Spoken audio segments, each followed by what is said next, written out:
Okay, I think I'm ready whenever you are, Christopher. Ready for what? What are we doing? To actually, like, do the show. We're doing a show? I mean, unless you'd rather just, like, hop on Doom and play Doom with me. I've been doing this, not the new Doom, I've been doing this thing that I'm calling the Eric Harris, which I Wait, sit what? here and... Give me a second here. I'm sorry, I've been doing this thing. Actually, I feel like this is a thing and I started years and years ago, and it was called the Eric Harris, where you play Doom and listen to KMFDM, but out of spite, what you then have to do is, like, remind your friends that you love them and otherwise not be a total piece of shit of a human being. Yeah, yeah. So, like, it's like named out of spite. I still think I kind of hate it.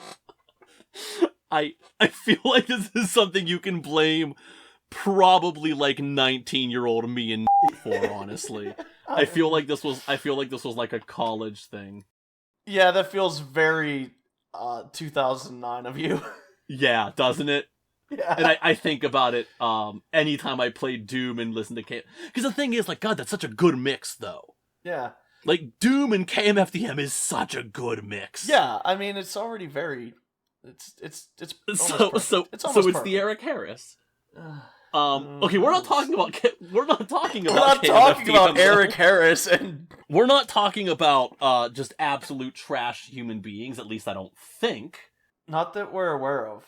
I mean, there's like some bad stuff about people, but nothing quite to that level. We're also not talking about German industrial metal. That's a shame. Hi, I'm Chris. And I'm Jeff, and welcome to the Sound Judgment Podcast, where every episode we'll be discussing all of the important musical topics, from reviews to which member of Motley Crue is the most vile. I'm gonna judge the officials. I'm gonna judge all the judges. It's gonna take you people years to recover from all my opinions. Chris, what are we talking about?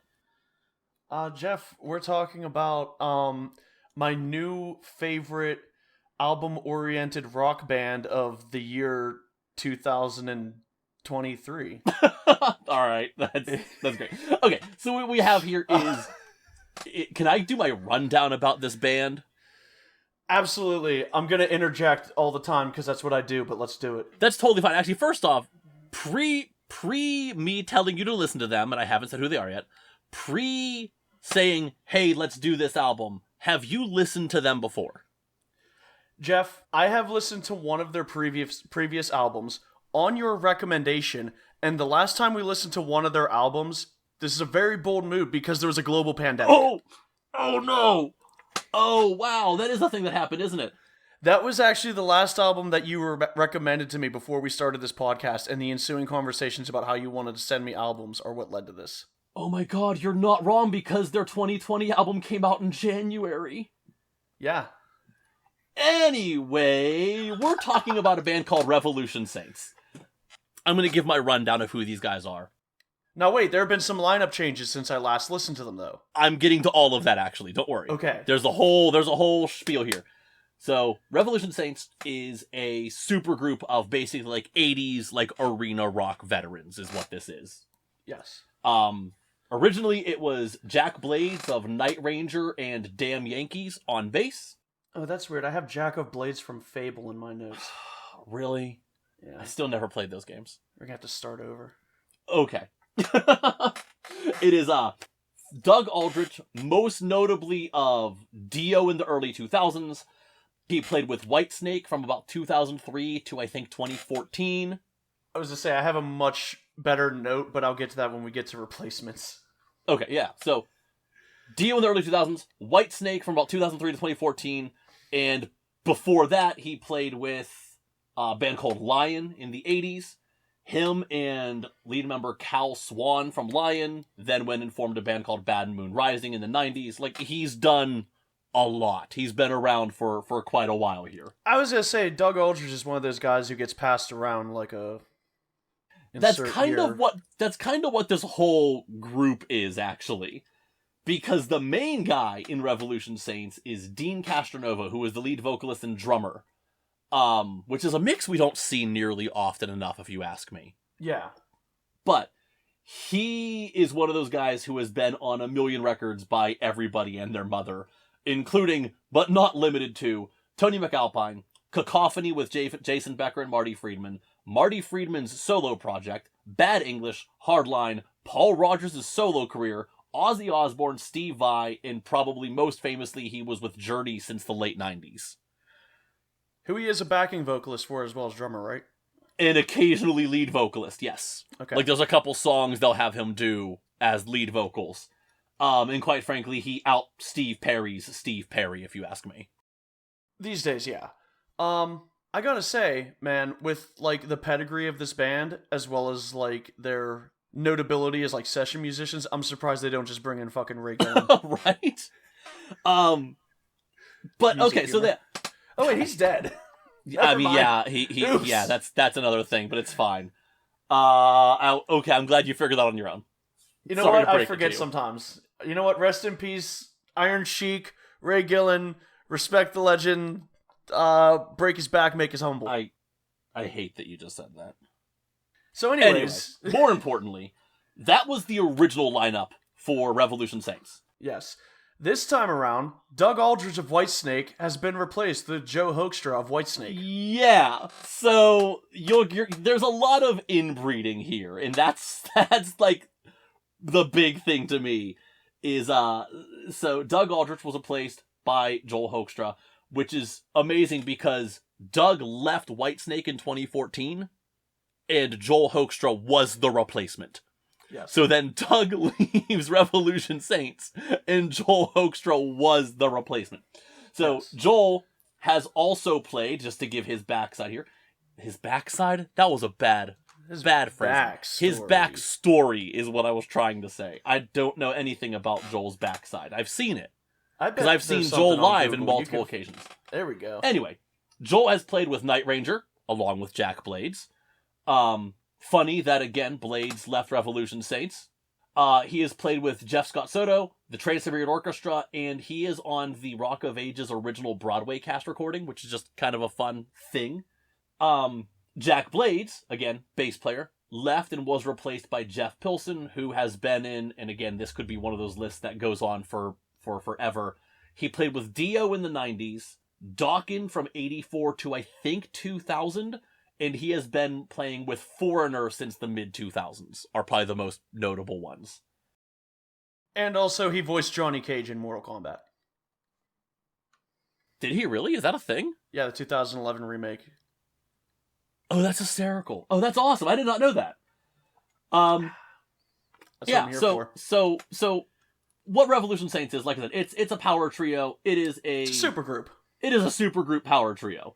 Yeah. The original lineup, so that they have not been around for incredibly long. Their first album, the self-titled album, is from 2015. As I say, this is 3 or 4, right? Yes, the 2015's self-titled album. In I apologize, 17. I lost my number here. Light in the Thank Dark. you. Thank you. Okay.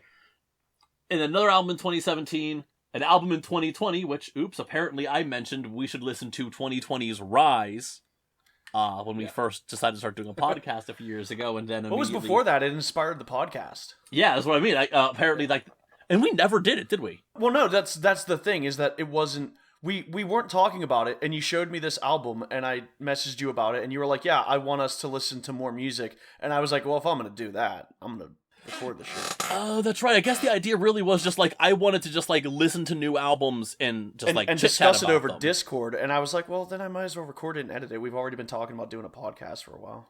Yeah, all right, that makes sense. That's really funny that I did not remember that this is... That Revolution Saints is, what led to it. Yeah. Crazy. So then now everything comes back around, man. Yeah, everything comes back down to Revolution Saints. Absolutely. Which is how I'm going to put it. So now we have 2023's Eagle Flight, which came out end of this past April. And again, I mean, given the members and the pedigree these guys all have, I think it's pretty obvious, what kind of music we're getting into. This is There's not a lot of surprises on this. Yeah, there's not a lot of surprises. This is very stylistically 80s hard rock, but, radio hard rock. right? Yeah, the album-oriented rock, would you say? That kind of... Or like arena rock. It's very It's Journey-esque. I was gonna say, man, I I don't know how long I can go on this review because my mom walked into the room and she goes, "Are you listening to Journey? I've never heard this song." And I go, "No, but one of the members is in Journey." And I had to explain what a supergroup was, but I realize now that that's like, I mean, that's what a lot of it comes down to for me, man. This sounds like that kind of thing. So it's funny that you mentioned that because I have had that exact experience numerous times with people listening to you. Like I'll have this on in the car and whoever I'm with will be like, "This Journey?" It is very, very Journey-esque. Yes. In a lot of ways. I would argue there's also a lot about them that is very much not Journey. There's a lot of more modern influence. Yeah, it's definitely a modern, like the guitars are much grittier in tone. It is a much like heavier, thicker distortion, but like stylistically, it is very much arena rock, right? Yeah, if Journey didn't break up in the 80s, this might be what they're doing today. Yeah, pretty much.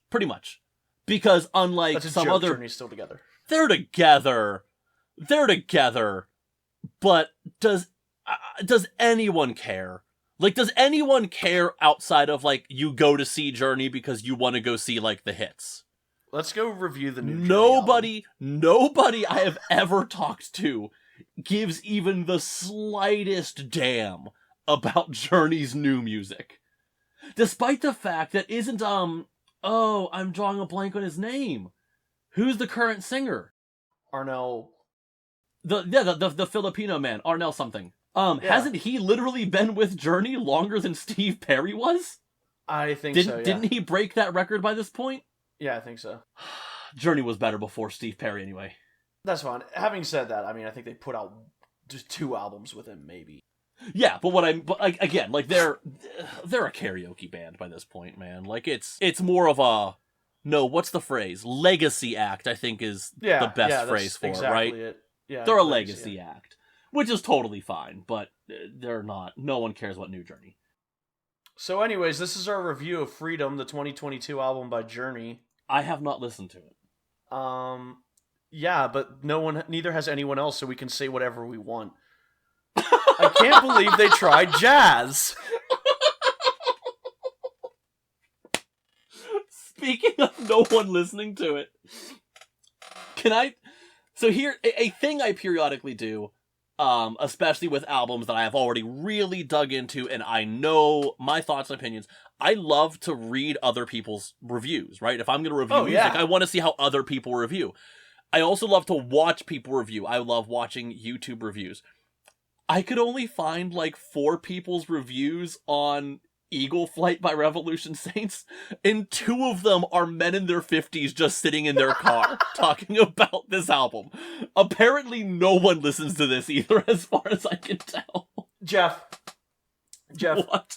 We have discussed many times how when we listen to albums, we like to have the lyrics in front of us, and I could not find a goddamn word of this album anywhere. No one even cared to copy down the lyrics, not even the band, apparently. I actually was going to mention that at some point as well. So, a few things here while we're Eagle Fly Free by Revolution Saints. While we're poking fun at them, I have to say, because I love numbers. I love watching numbers go up on things. So one thing I always look at is stats on Spotify, is how many monthly listeners a band has, like how many listens their biggest tracks have, whatever. Wait. So when you recommended it to me, the monthly listeners went from 1 to 2? No, Revolution Saints hover just under 30,000 monthly listeners. It's been that way for quite a while, I think. It's actually fairly respectable, but yeah, but that's fairly respectable, but that's nothing compared to, like, half the bands these guys come from. Oh, yeah. And, like, the biggest song that Revolution Saints have, according to Spotify, is not even off of this album. It's When the Heartache Has Gone, and it just barely breaks 1 million listens. Otherwise, according to their popular list here, they only have, like, 3 songs that broke 100,000 listens. It's just like, wow, that's... I don't know, man. It's kind of sad to me because these guys are all from otherwise huge projects. And then they do this supergroup, and it just kind of, I don't know, man, it exists. But enough rambling about the band itself. Chris, before I say anything else, give me something about the album. Break the ice. Just give me something. Break the ice. Fuck. I don't know. Boy, it sure did sound like Journey for a lot of it. I know, not that any of that's a bad thing, but I gotta say, a lot of, as far as individual songs, nothing really like blew my fucking mind. But I guess as the kids say, as a vibe, I do like it. I can just put the album on and go the whole way through it, but like only a couple songs really stood out to me. Okay, like what? I'm curious what stood out to you. Talking Like Strangers is a fun song, I think. Yeah. Good choice for a single. Yes, absolutely. It's a great song. Man, I visited my friend today, and her dog was barking like crazy, and I started singing, I cannot believe you're barking at strangers. Crime of the Century was a lot of fun. Okay. I don't know why that one stood out to me, but that one was fun. And I liked Once More for being like the song that like brings it down a little bit. Okay. Like the kind of piano ballady one. Those are probably not your picks at all. No, but I'm okay with them. So, Like I said, I don't think that there's a bad song on this album. If we're doing like I know you fucking hate Journey, but if we're doing the Journey comparison, I would do your go-to of like they have higher highs but lower lows, whereas this goes to about 7 or 8 and just kind of puts it on like cruise control from there. Yeah. Yeah, honestly, I would say every track on this album hovers slightly above mid-range and does otherwise not a whole lot. This album is sad to me because as a general rule, I love Revolution Saints. Especially their first album is one of my favorite just like straight ahead 80s style rock albums of all time. It is absolutely incredible. This one, there's a few things going on. First off, real quick, before we get into that, yeah. What did you think of Rise? Because those are the only two I've listened to. Maybe the first one is worth going back to a little bit more for me right now, because I'm intrigued by what you're saying.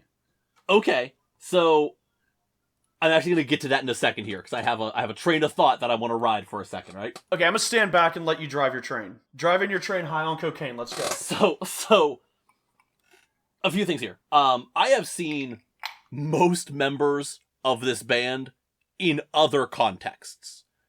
I have seen Whitesnake both with Doug Aldrich and Joel Hoekstra live. I have seen Joel live with Trans-Siberian Orchestra. Like, these guys are around enough that I've kind of stumbled upon them in other projects as well. And a big thing here is Joel is an incredible guitar player. I am never gonna say otherwise. But I don't think he brought his A game? But I'm a bigger fan of Aldrich. Okay, that makes sense. Not that Joe didn't bring his A game, because I absolutely think he did. But Joel is much more flashy.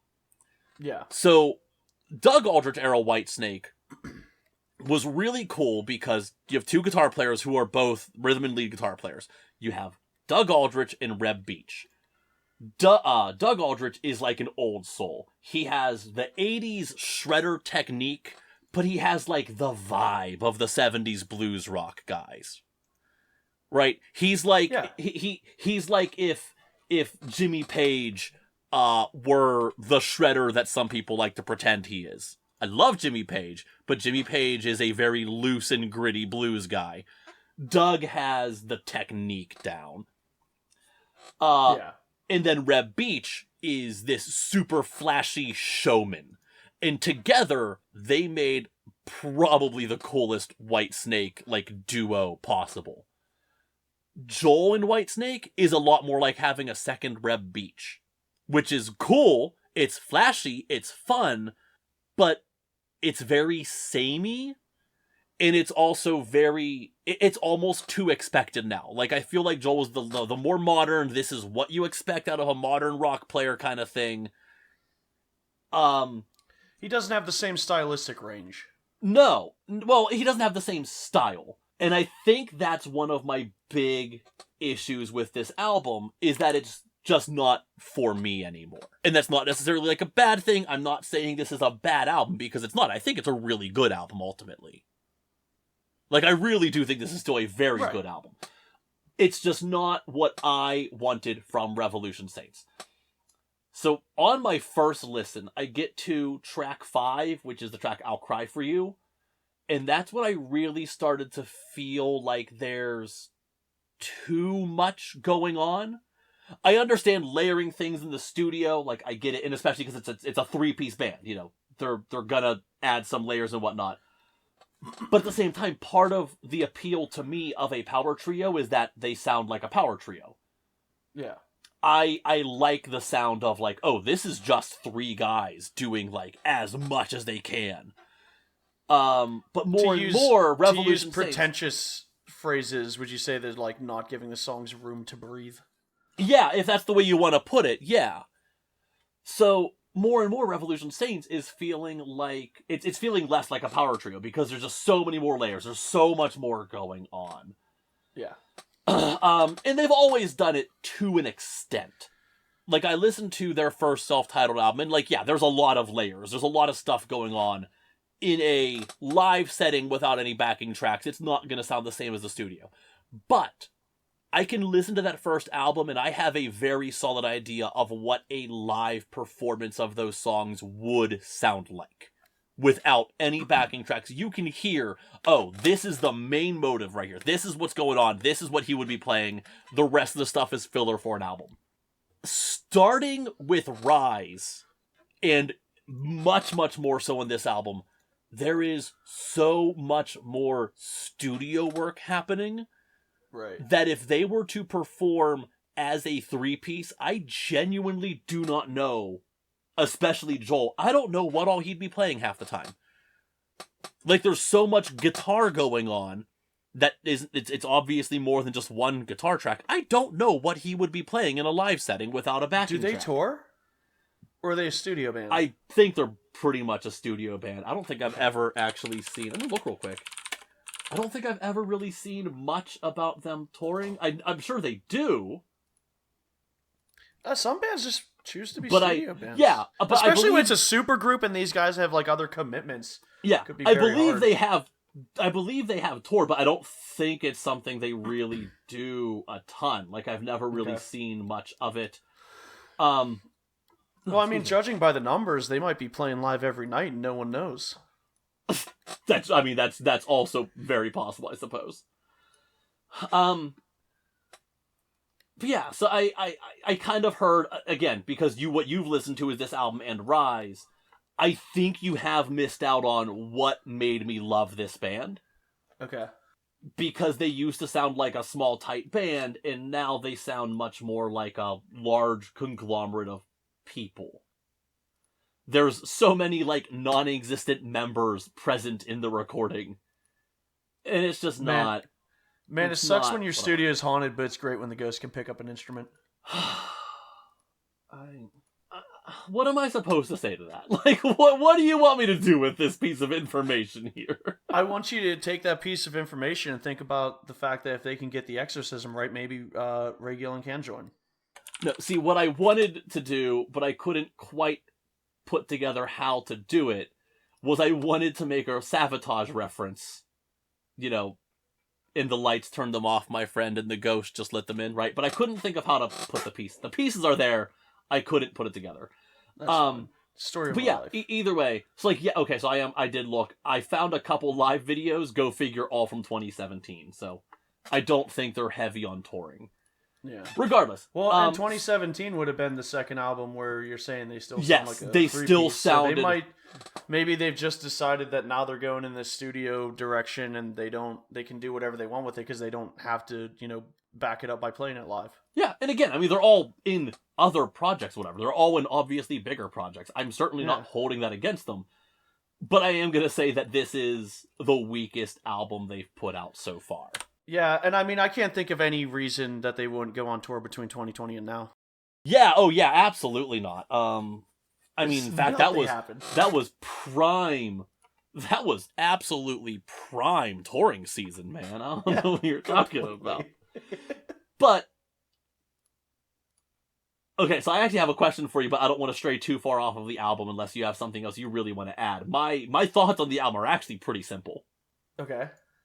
Do you have anything else you want to add, or can I throw you off on a tangent here? Let's go on a tangent. I'm ready. All right, let's go on a tangent board here. the third train for the evening. I want to know, because here's a thing that I've thought of here. You take supergroups. Supergroups are, everyone loves them. Always good. Always except quality. that's the problem. They're frequently not. You always get a good showing out of a supergroup. It's undisputed. So often. Everyone loves Chickenfoot. I find that... Oh my god, I was just gonna say them. So often I find that supergroups are less than the sum of their parts. Most notably, in fact, I would say Chickenfoot. I have never, and I know we've talked about this on the podcast, I have never been more let down, I think, by a band than Chickenfoot, which was Michael Anthony of Van Halen on bass and backing vocals. And he is probably the best rock backing vocalist in 50 years, right? Michael Anthony is phenomenal. Sammy Hagar, lead vocals. Joe Satriani on guitar. And Chad Smith, who, as much as we shit on the Red Hot Chili Peppers, like, they're all talented. Chad Smith Every is single member solid of the Red Hot Chili Peppers is insanely talented except Anthony Kiedis. Yeah, except as a band, they're borderline unlistenable half the time. So Chickenfoot is a great example of a supergroup which is endlessly less than the sum of their parts. I wanted to know if there's anyone that you know of that stands out to you. Like, is there a band that you know of as a supergroup, and then you heard them and just went like, what? Who listens to this? Like, negatively. Yeah. They stood out in a manner of like, I really thought this was gonna be better. I don't know. I need to think on that one. Okay, well I'm gonna throw out some then. So, one, we're going to talk about our buddy Jack Blades here, formerly of Night Ranger and also Revolution Saints. The band Damn Yankees. Do you know Damn Yankees? Yeah, that's with Ted Nugent, Tommy Shaw, Jack Blades, and someone who I never remember who the drummer was, to be honest with you. I mean, here's the problem, is that with a lot of them, by the time I am aware of them, it's like already known that they're disappointing. Damn Yankees and Chickenfoot are obvious choices, but also I knew before I listened to them that they were considered not very good. Yeah. Now, what do you think about... Because there's some bands that are considered supergroups, but, I mean, quite frankly, I feel like they outshined some of their original groups. For example, Cream. Yeah. Right? I know, like, logically, I am aware that Cream is a supergroup. I am aware that Eric Clapton was previously in John Mayall and the Blues Breakers and the Yardbirds. But I'm not sure... Like, let's face it, Cream is what gave... In fact, all three of them is what gave all three guys, Jack Bruce, Ginger Baker, and Eric Clapton, like, international stardom. Not a whole lot of people, I think, cared for the Graham Bond organization that Jack Bruce was previously in. Or, in fact, both of them, Jack Bruce and Ginger Baker, were previously in. Like, I don't even know if I necessarily want to call them a supergroup. Right. But I feel like they outshined, as a supergroup, they outshined their previous work by a long shot.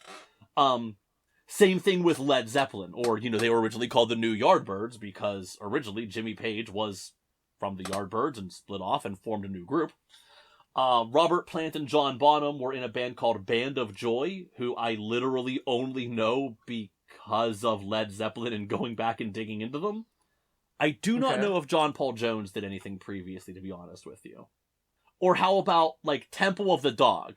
So, Temple of the Dog was made up of members of Green River and Mother Love Bone. Yeah. And Soundgarden. And they found Eddie Vedder on the street. He was like working at a gas station. Right, and they found Eddie Vedder for one song. Like, I don't really know if I call Temple the Dog a supergroup, just because people played in a band previously. Does that now make it a supergroup? Because most of these musicians, like almost anyone you listen to, had played in bands previously. Yeah. So, I mean, where do you draw the line? At what point was a band notable enough to now call the new band a supergroup? Because with Revolution Saints, like we said, these guys are all from bands that are endlessly bigger than the band that we're referring to. Yeah. I mean, because you're right. There's a lot of bands that you could call a supergroup that it's like, well, I mean, would you get 4 underground musicians in underground bands together? Does that? I mean, technically, I guess it's an underground supergroup, but like, no one's. Who the fuck are these people? Yeah, exactly. I love Hammers of Misfortune, but who the fuck are these people? What the fuck is a Mike Scalzi? Who is a Slaufeg? Okay, that's exactly. Yeah, exactly. Yeah. Or, I mean, Foo Fighters. Okay, like, I get it. Dave Grohl was previously in Nirvana. Yeah. I don't even know how That's long... the whole lineup of the first album, to be honest, so that is a supergroup. But, like, they're considered a supergroup now. Yeah. What did Taylor Hawkins do? He played with somebody, I think, previously. No. Oh my god. No. I mean, yeah, he did that too, but I'm talking about before. Oh my god. Like, Taylor Hawkins, I know, did something previously. I don't remember what it was off the top of my head. Yeah. But, like, Pat Smear, again, I don't remember when he became a member of the Foo Fighters officially, but previously he was, like, the touring guy in Nirvana, and he was in The Germs. Yeah. Don't get me wrong. As someone who grew up listening to punk, I like The Germs, but in no way, shape, or form would I say being a member of The Germs qualifies you as a factor in forming a supergroup. I mean, okay, here's one. Winter Sun. I thought that was just one guy. Yari was from Ensiferum. Yeah. Then one of the members is from Norther, one of them is from Rotten Sound, and one of them is from Empyrenon. But, like, who the fuck are those bands? I was gonna say, I don't know who... Ensiferum, who the fuck is Ensiferum? Yeah, I was gonna say, I mean, I don't know if I'd call that a supergroup at all. They're just guys in another band. Here they are on the Wikipedia list of supergroups. Well, I mean, that's sort of my problem, is, like, who's deciding these lists? If you Google supergroups, you're gonna find forum posts of people listing literally everything possible as a supergroup. Well, Zwan is on the list, and we can't bring this back to Billy Corgan. We can. I don't even know who all was in Zwan. Paz from A Perfect Circle, a guy named Matt Sweeney from a band called Chavez, Dave Pajo from Slint and King Kong, and Jimmy Chamberlain from a band called the Smashing Pumpkins. Oh, okay, yeah. So it's Billy Corgan and Jimmy Chamberlain with other people. Yeah. Well... Mad Season. Okay, but that... Well, wait, Mad Season. I need to look up Mad Season. Lane Season. I know it's Lane Staley, but I don't know who else is in that band, actually, now that you mention it. Mike McCready from Pearl Jam. Okay, I can, like, get that. Okay, so here, I think I'm using my own personal bias here as a matter of, like, have I heard of them? Yeah. I immediately saw Barrett Martin from Screaming Trees. Now, I know who Screaming Trees are, so I immediately jumped to, well, that makes sense. But now that I stop and think about it, I only know Screaming Trees. I only know Screaming Trees because other people in that scene, like, reference them, right? Yeah. What about A Perfect Circle? I was actually just thinking A Perfect Circle because we were looking at Zwan. I don't know, other than James Eha and Maynard James Keenan, I don't know who anyone in A Perfect Circle is. But see, okay, so here's the thing, though. John Freese is like one of those guys who gets passed around a lot. He's toured with a lot of bands. He's the current drummer for Foo Fighters. I'll say he's the drummer. Yeah, he's the guy who Foo Fighters just picked up. Yeah. Oh my god, we have more interbreeding here. We're talking more and more. That really is a thing with these guys who just get passed around between bands a lot. It's so weird, I don't know, I get inbred feelings from how some guys get passed around between bands in a scene. Yeah. Okay, so John Freese. I mean, and yeah, it's like, I mean, again, it's like you asked me about ones that I can think of, and I can think of a bunch of like bands that are technically super groups, but like, you know, Bloodbath is members of like Catatonia and Opeth, and like who necessarily knows what that is? Like Phantom Ass with Mike Patton and Buzz Osborne from the Melvins, like, but and Dave Lombardo from Slayer might have some of the most notable members, but like who the hell knows who Phantom Ass is? Okay, that's kind of like exactly, and that really just I don't know. I'm kind of curious, like if you had thoughts on this, just because I don't really know who is deciding what is a supergroup here.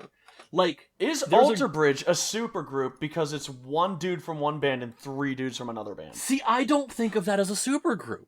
I don't either. Like, in no way, shape, or form is that a supergroup. That is not a mixing of talents. That is. But what about Rebel Meets Rebel? Who is that? Pantera with David Allan Coe, because Phil Anselmo like was too high to perform, so they did an album with David Allan Coe. No, like that's not a supergroup. That's just dudes forming a band.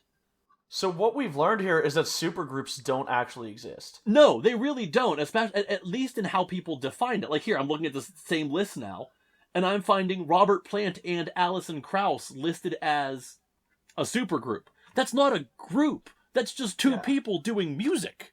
Like you can't call a group it's not even like they have a new name. It's literally called Robert Plant and Alison Krauss. There's no way I'm allowing Roadrunner United to be a band. What the hell is Roadrunner United? If you look at it, it literally just says 57 artists from Roadrunner United. The record label put together like some super groups and they did songs. That sounds almost unbearable. I don't even want to think about how stupid this is. Oh my god, I don't know. A couple of them are actually pretty cool. A couple of the songs are. Oh, yeah. I don't have a clue who they are. I mean, they put out one album called the All-Star Sessions, and it's like, the opening track is Rob Flynn, Howard Jones, Jeff Waters. It's like all people from like that kind of scene. Man, I don't get it. Okay, so I guess this one has Corey Taylor, Rob Flynn, Christian Old Wolbers. So okay, like I said, some of the songs are cool. I'm not allowing this to be called a supergroup. I'm going to call that a collective. I don't know if I'd call groups that would qualify as a collective as a supergroup. Like I'm not going to call like I don't know, any band that's been around for a while that has had how do I say this? Any band that's been around a while that has had lineup changes, just because another person has been in another band, I don't think that qualifies as a supergroup. I feel like there needs to be a level of notoriety to get the title supergroup. I am going to answer your question with the stupidest argument possible, that my disappointing choice is Hollywood Vampires, because it's Alice Cooper, Johnny Depp, and Joe Perry. And my complaint is that there's only like 3 original songs and it's all covers. Yeah, I don't know if that qualifies. I don't think I'm going to call that. You're not going to call Alice Cooper, Johnny Depp, and Joe Perry a supergroup? Only because they're not known for their original music. Are they? Like, they do tours.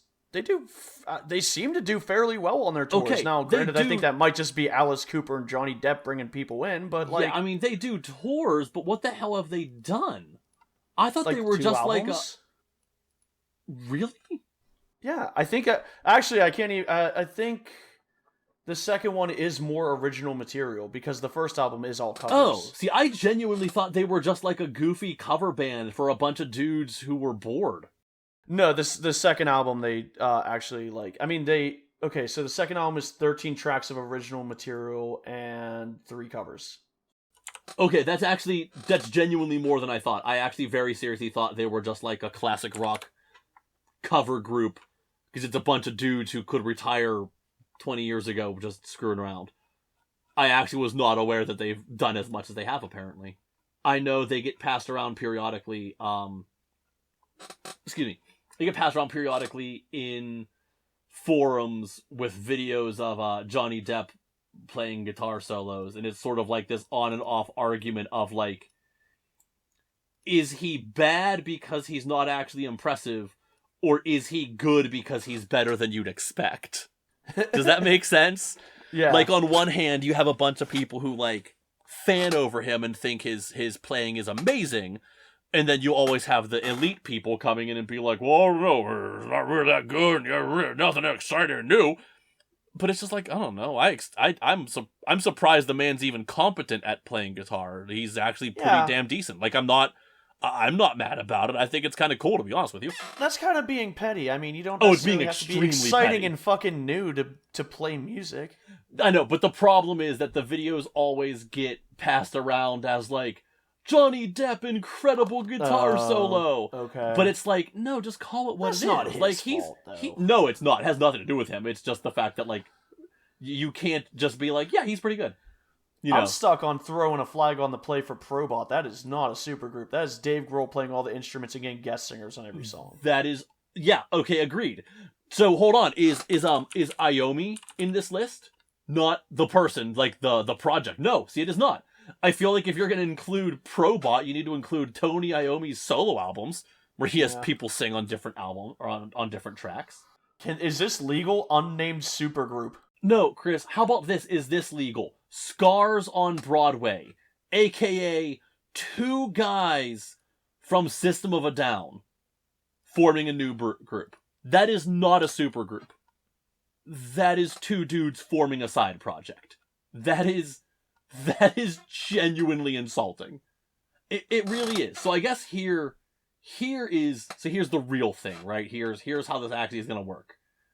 Supergroups are stupid. Of Rage? Supergroups are stupid. What's Prophets of Rage? I remember that. Three members of Rage Against the Machine, two guys from Public Enemy, and Be Real from Cypress Hill. Yeah, I vaguely remember that being a thing. They replaced Zach De La Rocha with three rappers, three famous rappers. I remember that. Yeah, I remember that being a thing. It took three people to replace Zach De La Rocha. I mean, yeah, it did. So does that also mean, what am I trying to say here? I'm sorry. Does that mean Audioslave is a supergroup? Well, I thought we had that.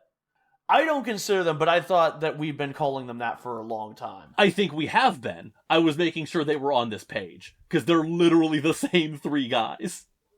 It's literally another time of the same three guys. It is does he say it Wilk or Vilk? I don't know. Brad Wilk, Tim Comerford, and Tom Morello with a different person on vocals.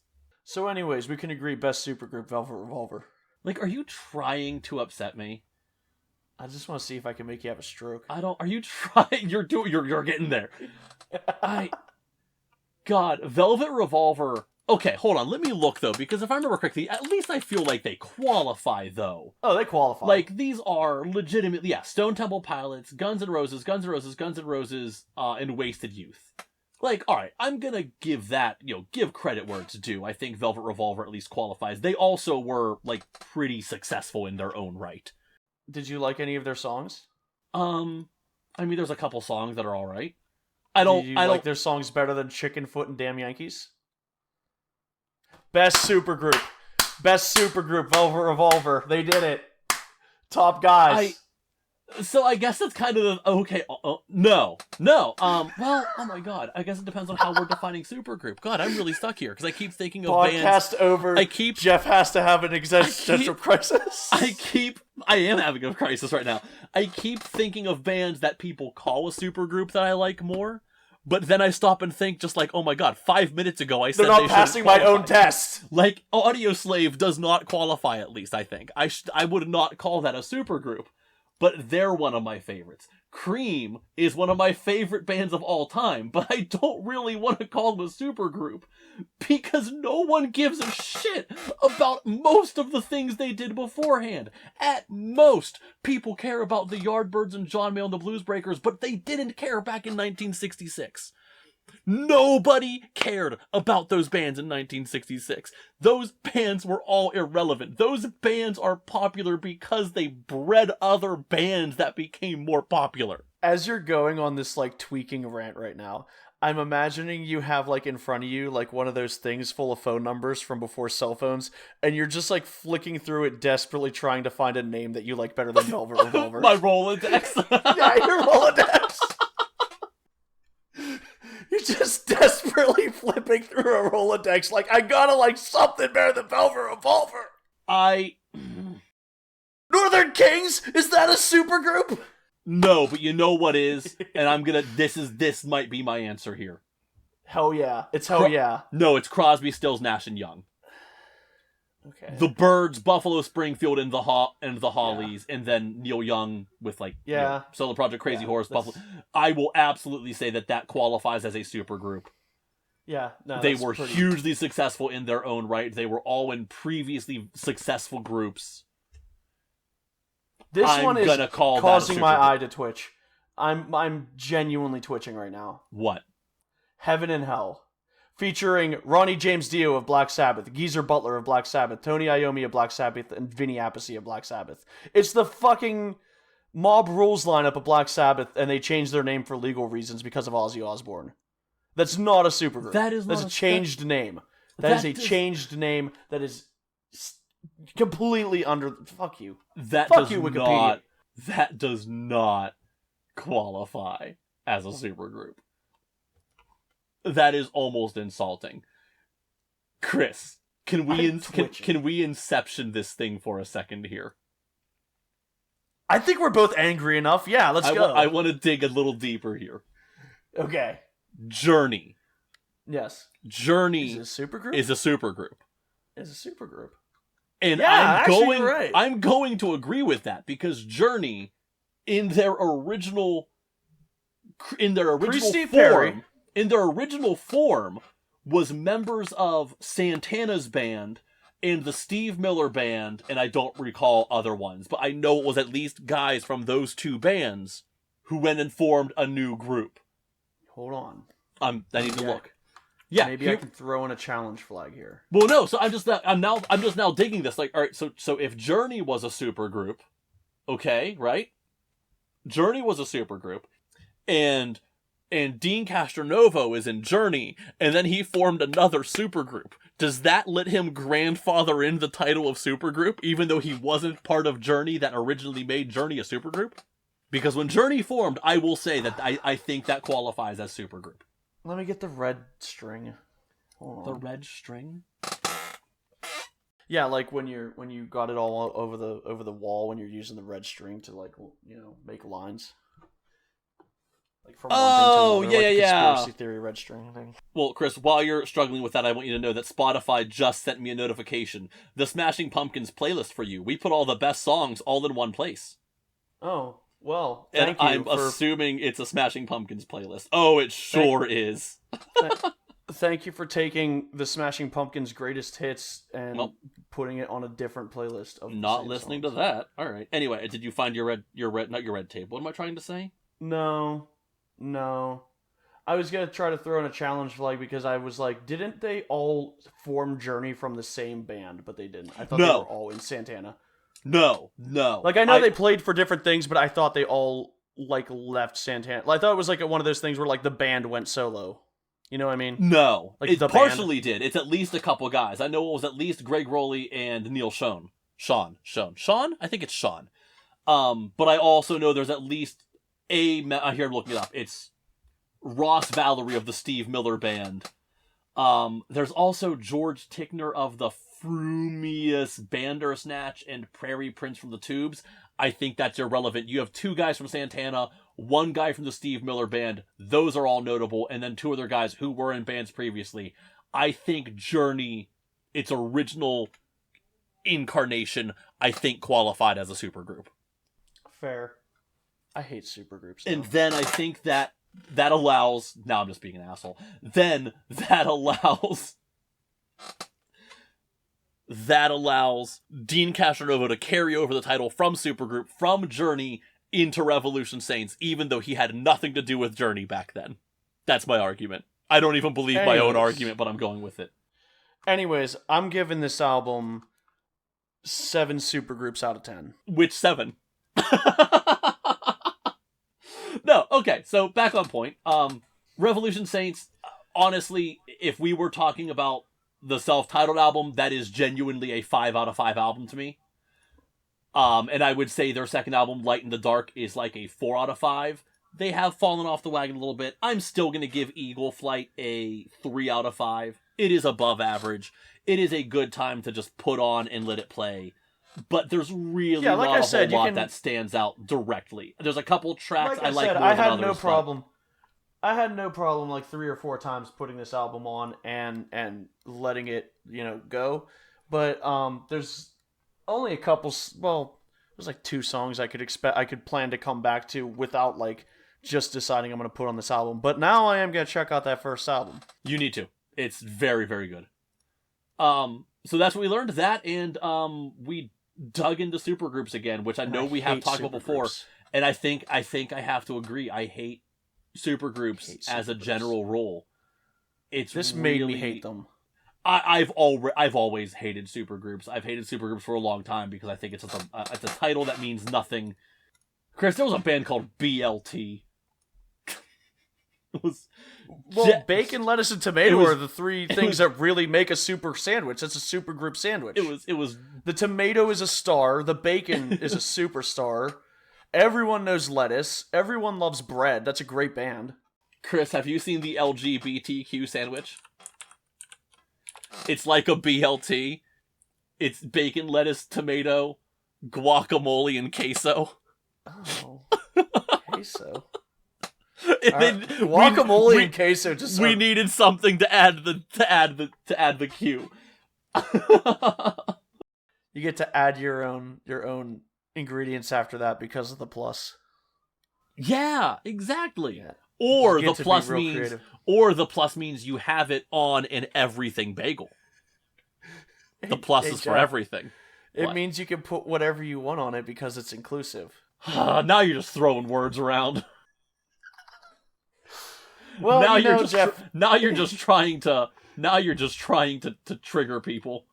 Listen, no, I support Happy Pride Month. We got a special surprise. We're gonna listen through every Korn album and count the number of times every Bleep album and count the number of times Jonathan Davis says the F slur. I'm gonna be real with you. I do not want to sit and listen to that much Korn all at once. That sounds like an endeavor. No, but for real, it was nice to listen to something that was a little bit more straightforward. We've been listening to some strange albums. Yeah, and I'll say we did the monstrosity, the monstrous undertaking that was Autumn. We are also listening to something else that is a lot to get through. I was gonna do a setup. No, shut the fuck up. Okay. Sorry. Anyways, I'm just really glad. Then edit this out and do your thing. I'm just glad that next week we will be able to listen to a band that is known for their consistency. That is often called too consistent. We're going to check out the new Avenged Sevenfold. Dude, that's how I sound every time I hear that Avenged Sevenfold's putting out an album. We'll get into them. Oh, I'm excited. I'm really excited. I mean, because I have a history with them, actually, so... I don't. That's the exciting part. I do, and they're going to be fun to get into. All through high school, I have a history in that I know songs, but I've never had a strong opinion on an Avenged Sevenfold. You know what? We'll get into that next week. I'm ready. I've had a lot of strong opinions on Avenged Sevenfold, so we'll be getting into that whenever we talk next. I'm excited. Chris, are we done? No, I got this list of supergroups I want to look at. Chris, what else have you been listening to lately? It's mostly been New Revolution Saints, new Avenged Sevenfold, and Faith No More. All right, I mean that's valid. Oh, actually, you know what I did do? No? I remember an interesting evening I had was so I've been talking to our friend trying to get her into black metal, right? Oh, okay. And it started because she sent me some crust punk, and I was like, "This is just black metal with no talent." That's exactly what crust punk is. Which made me go back and give crust punk another chance. It's fun. I think I'm about to give you the thumbs up on Leftover Crack.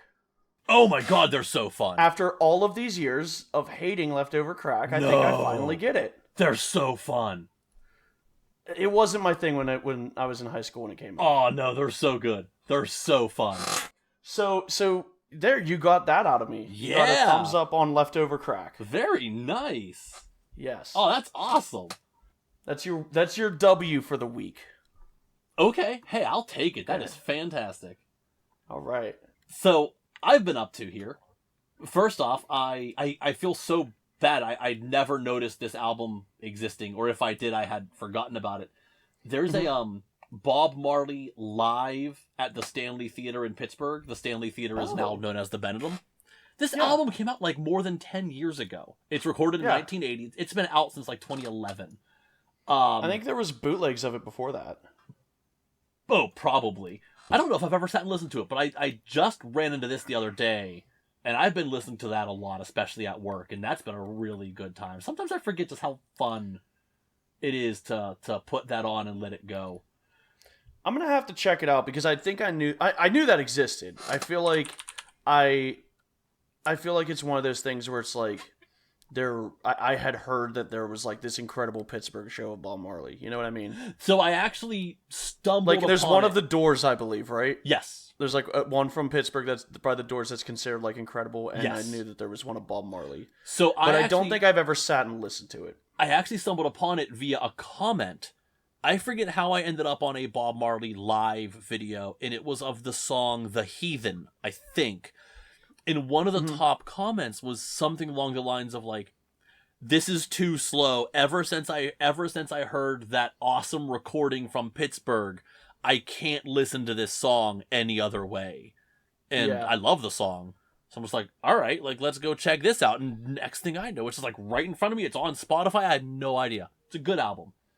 Cool. I'll have to check that out. Otherwise, a more important, sad death in the world in the past 24 hours was No, Iron Astrid Sheik, I Gilberto. can't believe it. No, not Iron Sheik. I really could not care less. I mean, I'm sad the man died, I Watch guess. what you say. You gotta respect the legend, okay? He'll make I- you humble. Sure, whatever. No, Astrid Gilberto, who was one of the people who sort of like helped create the sound of bossa nova in the 60s. She died. I saw the news early this morning. I've been listening today. I pretty much exclusively listened to an album called A Certain Smile, A Certain Sadness, which is just a beautiful, wonderful album. But Chris, what's even weirder is I spent a lot of time listening to Christian-themed 80s rock. And by that I mean I have been listening to Stryper and a band called Shout. Like an absurd amount over the past like week and a half. I don't really know what brought this up. It just happened, and I now have a playlist that is nothing but these two bands, and I put it on repeat and shuffle, and I just let it go. And man, it's a great time. Did you see that Toll Tour? What? Sorry, Did you see that Toll Tour? No? They announced like 10 dates. Anywhere near here? Well, there's like a Pennsylvania date that's like in some weird town near Philadelphia that's not Philadelphia. They picked strange towns. Well, okay, hold on. Now, just gonna throw this out there. I don't know what town near Philadelphia it is, but it also could be one of those times like, you know, the big outdoor venue in Pittsburgh is not in Pittsburgh, it's in Burgettstown. So is it one of those? Never mind, now I'm seeing this.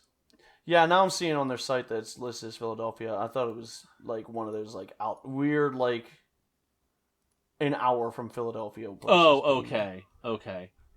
Oh, I'm also seeing they're playing in Allentown. Interesting. Yeah. Not that I have a huge desire to go see them, but I was bitching about their set list to your brother this morning. Oh, is it bad? They're one of those bands that like resist playing the hits to the point where they're gonna play like two songs that you know, and then like a bunch of then a bunch of songs that no one actually gives shit about aside from like dead set fans, diehard fans, yeah. Which most people are not. I don't know. I'm actually looking at a set list from just last year, and I randomly stumble across Sober, The Pot, The Grudge. Wow, yeah, there are 3 songs on this set list I want to see. Never mind. I mean, I'm also not a Tool fan, really, but yeah, you're right. There are 3 songs on their set list I want to see. I was gonna say, but the thing is, like, I would probably go see a Tool Greatest Hits set, but like everything that they're playing, I don't want to see. Wow, nope. We gotta have a conversation. You know what? We've already had a set list conversation, but I think we need to have another one. I don't know. I can bitch about set lists more. God. Anyway, because I've got some thoughts on set lists. You know what I got thoughts on? After Avenged Sevenfold, I think I don't know if it'll be a full episode or just like a short, but I want to talk about stupid instruments. Oh, I'm on board. I love that idea. Yeah. Stuff that's either exists to be gimmicky, like automaton, to instruments that you just find goofy in like even in normal settings, and then like gimmicky versions of instruments or like gimmicky pedals and stuff like that. Yeah, I'm gonna talk about that. Okay, I could absolutely do that. I'm in. That being said, are we good? Are we good? Are we done? Good night, Audacity. Good night, everyone. Rest in peace.